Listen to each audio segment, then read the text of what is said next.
Hello friends, hope you all are well and good. My name is Darshana Kadam, advisor of Star Health and Allied Insurance Company.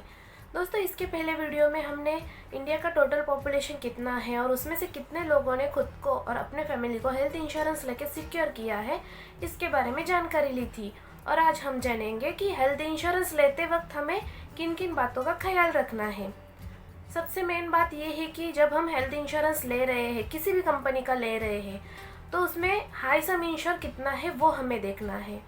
दूसरी बात ये है कि जो भी हमारा वेटिंग पीरियड, जैसे कि पीडी मतलब प्री एग्जिस्टिंग डिसीज़ के लिए 3 और 4 ईयर्स का वेटिंग पीरियड है। समझो ये 3 या 4 साल के वेटिंग पीरियड के दरमियान ही, मतलब उससे पहले ही हमें किसी बीमारी को लेकर हॉस्पिटलाइज होना पड़े या क्रिटिकल इलनेस कोई आ जाए या फिर हमें कोई सर्जरी करानी पड़े इमरजेंसी में, तो अगर समझो वेटिंग पीरियड से पहले ही ये सब हो रहा है तो उनका जो भी खर्चा आएगा, मतलब जो भी ट्रीटमेंट का खर्चा होगा, वो हमें खुद अपने पॉकेट से भरना पड़ेगा।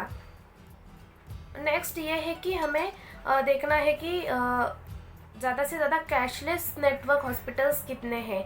मतलब ऐसे ही नहीं कि फिर सिर्फ हम अपने कंपनी के, मतलब जिस कंपनी का हेल्थ इंश्योरेंस ले रहे हैं, हम कंपेयर भी कर सकते हैं कि जितने टोटल हेल्थ इंश्योरेंस कंपनी है उसमें से कौन सी कंपनी के ज़्यादा नेटवर्क हॉस्पिटल है।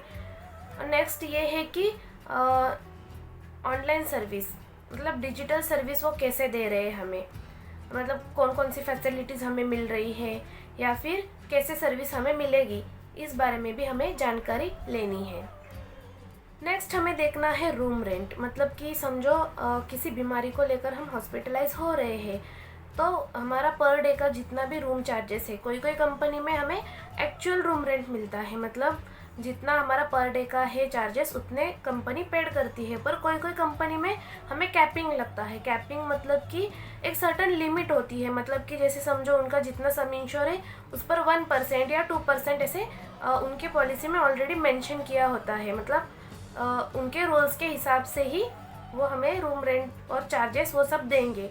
जैसे कि अभी हम देखते हैं आईसीयू का, अभी अगर हम किसी सिंपल हॉस्पिटल में भी जाए तो उसमें पर डे का 20,000, 30,000, 40,000, 50,000 या फिर 80,000 ऐसे चार्जेस है। अगर हम किसी सिंपल हॉस्पिटल में भी जा रहे हैं और आईसीयू में हम 7 डेज़ के लिए हॉस्पिटलाइज हो रहे हैं, तो समझो कि हमारे वो हॉस्पिटल का पर डे चार्जेस 20,000 है, तो 7 डेज़ के हिसाब से 20,000 का 1,40,000 हुआ। और अगर समझो कि हमारी पॉलिसी में सिर्फ हमें पर डे का 10,000 ही मिल रहा है, मतलब 10,000 के हिसाब से 7 दिन का 70,000 ही हुआ। मतलब ऊपर के जितने भी पैसे हैं वो हमें खुद अपने जेब से ही भरने होंगे। तो हमें पॉलिसी लेते वक्त इन सब बातों को भी ध्यान में लेना है, मतलब इन सब बातों की भी हमें स्टडी करनी है।